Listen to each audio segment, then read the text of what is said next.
Hello दोस्तों, मैं हूं जावेद हुसैन और मैं पढ़ा रहा हूं एनबी एकेडमी पे आपके साथ। आपका अगला टॉपिक है आव्यूह के प्रकार। ज़्यादा वक्त बर्बाद ना करते हुए हम लोग चलते हैं आव्यूह के प्रकार पर, ठीक है ना। आव्यूह के प्रकार। आव्यूह में पहला टाइप है क्षैतिज आव्यूह। नाम से ही स्पष्ट है, क्षैतिज आव्यूह। ऐसा आव्यूह जिसमें पंक्तियों की संख्या स्तंभों की संख्या से कम हो, यानी कि पंक्तियां यहाँ पर कम होंगी और स्तंभ अधिक होंगे। ऐसे आव्यूह को क्षैतिज आव्यूह कहते हैं। जिसमें पंक्तियों की संख्या कम हो और स्तंभों की संख्या अधिक हो, ऐसे आव्यूह को क्षैतिज आव्यूह कहते हैं। जैसे उदाहरण देखते हैं। उदाहरण में 2, 3, 5, -1, -2 और 8। यहाँ पर पंक्तियाँ 2 हैं और स्तंभ 3, यानी ये पंक्तियाँ कम हो और स्तंभ अधिक हो, तो ऐसे आव्यूह को क्षैतिज आव्यूह कहते हैं। पंक्तियाँ 2 और स्तंभ 3। आते हैं ऊर्ध्वाधर आव्यूह पर। थोड़ा जल्दी तो नहीं हो रहा, पर नॉर्मल चीज़ है, कोई बात नहीं, आप समझ जाओगे, ठीक है ना। ऐसा आव्यूह जिसमें पंक्तियों की संख्या स्तंभों की संख्या से अधिक हो, ऊर्ध्वाधर आव्यूह कहते हैं। पंक्तियों की संख्या स्तंभों की संख्या से अधिक हो, यहाँ पर पंक्तियां अधिक होंगी और स्तंभ कम होगा। ऐसा आव्यूह जिसमें पंक्तियां अधिक हों, यहाँ देखो पंक्तियां कितनी, 1, 2 और 3। 3 पंक्तियां और स्तंभ कितने हैं, 2। जहाँ पंक्तियां अधिक हों और स्तंभ कम हों, उसे क्या कहते हैं, ऊर्ध्वाधर आव्यूह। ठीक है, क्लियर। चलते हैं वर्ग आव्यूह पर। ऐसा आव्यूह जिसमें पंक्ति और स्तंभ दोनों समान होते हैं। नाम से स्पष्ट वर्ग। और वर्ग कब बनता है, जब दो समान चीजों का मल्टीप्लाई होता है। तो वर्ग आव्यूह का मतलब है ऐसा आव्यूह जिसमें पंक्तियां और स्तंभ दोनों ही समान हों, वर्ग आव्यूह कहलाता है। जैसे उदाहरण ले लेते हैं, ABPQ, यानी कि 2 पंक्तियां और 2 स्तंभ। पंक्ति भी 2 और स्तंभ भी 2। जरूरी नहीं कि 2-2 का ही हो, 3-3 का भी हो सकता है। 3 पंक्ति और 3 स्तंभ भी हो सकते हैं। ठीक है, चलते हैं अगले प्रकार पर। पंक्ति आव्यूह या सदिश आव्यूह। पंक्ति आव्यूह या सदिश आव्यूह, नाम से आप इसको समझ सकते हो, रटने की जरूरत नहीं, केवल समझना है हमें, क्योंकि गणित समझने की चीज है, रटने की चीज नहीं है। ऐसा आव्यूह जिसमें केवल और केवल एक ही पंक्ति हो, उसे पंक्ति आव्यूह कहते हैं। एक पंक्ति हो, स्तंभों से हमें कोई मतलब नहीं। पंक्तियों में केवल पंक्ति एक होनी चाहिए, स्तंभ कितने भी हो सकते हैं, ठीक है ना। तो पंक्ति एक हो, ऐसा आव्यूह जिसमें एक पंक्ति हो, उसे पंक्ति आव्यूह कहते हैं। और इसी प्रकार इसका दूसरा पार्ट स्तंभ आव्यूह। स्तंभ आव्यूह में स्तंभ एक होना चाहिए, पंक्तियों से मतलब नहीं होता। देखो यहाँ पर स्तंभ एक है, पंक्तियां कितनी भी हो सकती हैं। ऐसा आव्यूह जिसमें केवल और केवल एक स्तंभ हो, ऐसे आव्यूह को स्तंभ आव्यूह कहते हैं। जैसे कि 1, 2, 3 कितने स्तंभ हैं, एक स्तंभ में पंक्तियां अगर देखी जाए तो कितनी है, 1, 2, 3। कितनी पंक्तियां हैं, 3 पंक्तियां हैं और स्तंभ 1 है।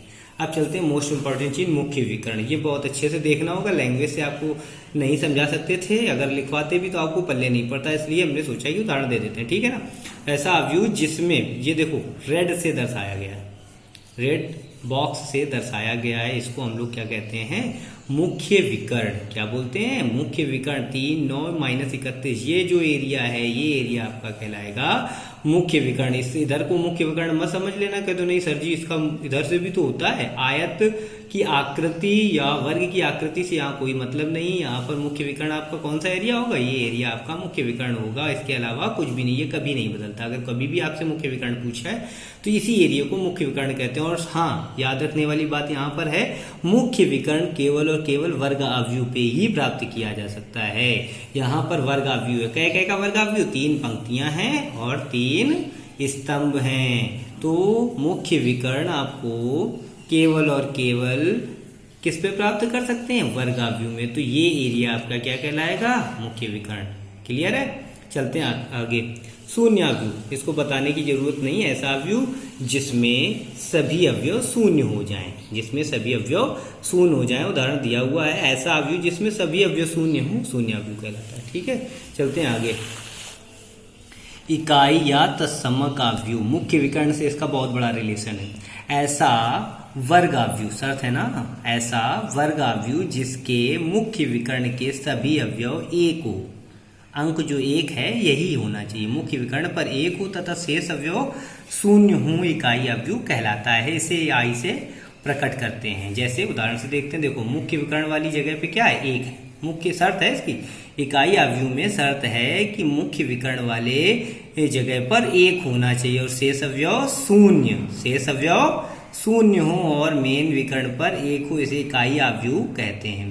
जहां पर मुख्य विकर्ण की जगह पे एक हो और सभी अवयव शेष शून्य हो उसे इकाई अवयव या तत्समक अवयव कहते हैं, तत्समक अवयव कहते हैं। ठीक है, इसका दूसरा उदाहरण ये भी हम देख सकते हैं, 2 और 2 यानी कि 2 पंक्ति और 2 स्तंभ, ये भी वर्ग अवयव, तो यहाँ पर भी मुख्य विकर्ण की जगह पर एक है, अतः यह भी एक क्या है, इकाई या तत्समक अवयव। चलते हैं आगे, अदिश अवयव। अदिश अवयव इसी से मिलता जुलता है, ऐसा अवयव जिसमें मुख्य विकर्ण के सभी अवयव समान हो तथा शेष अवयव शून्य हो, ऐसे अदिश अवयव कहते हैं। उदाहरण के तौर पर देखते हैं 112, 112, 112, मुख्य विकर्ण के अवयव समान है, यहाँ एक हो ना हो, एक यहाँ कंपलसरी नहीं है कि एक हो, यहाँ पर कंपलसरी क्या है, यहाँ जरूरी क्या है, यहाँ पर मुख्य विकर्ण के सारे अवयव समान होना चाहिए, ऐसे अवयव को अदिश अवयव कहते हैं। अगर हम कहें कि ये मुख्य विकर्ण है, ये अदिश अवयव है, तो ये गलत होगा। क्यों, 1 2 3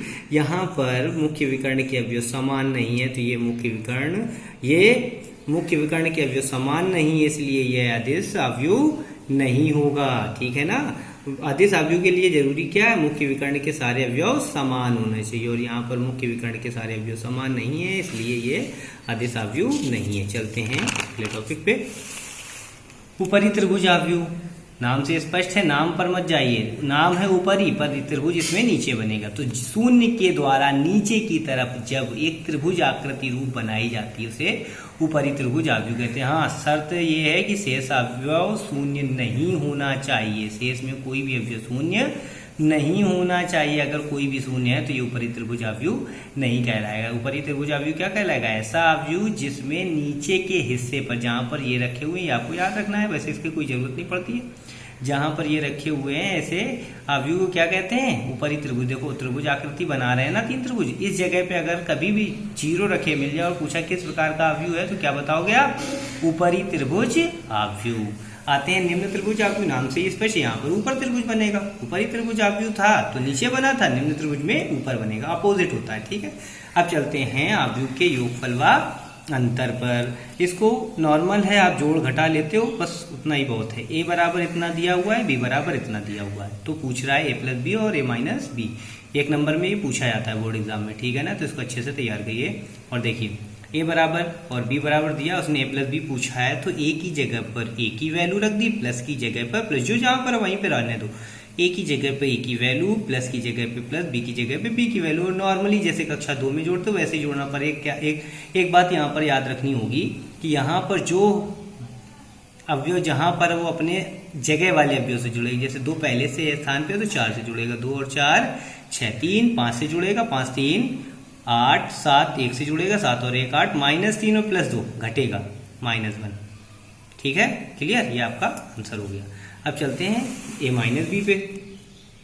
a - b में आपका है 2 3, ये वही हो, a की जगह a की वैल्यू, माइनस की जगह माइनस, b की जगह b वैल्यू। यहाँ पर एक चीज आपको ध्यान रखनी होगी, इससे गलती होने के चांस रहते हैं। वैसे नॉर्मल हम लोग ऐसे भी घटा सकते हैं, पर कंफ्यूजन में गलती हो सकती है, इसलिए हम लोग ये काम करते हैं, माइनस को अंदर मल्टीप्लाई कर दिया, माइनस माइनस माइनस। मल्टीप्लाई का तरीका सभी पदों में मल्टीप्लाई होगा, सभी पदों में मल्टीप्लाई होगा, ठीक है ना। अब 2 - 4 -2, 3 में -5 तो -2, 7 में से 1 माइनस हो रहा है तो 6 बचा, -3 -2 सेम चिन्ह हो गया, और समान चिन्ह होने पर जुड़ता है, तो ये कितना हो गया, -5। ठीक है ना।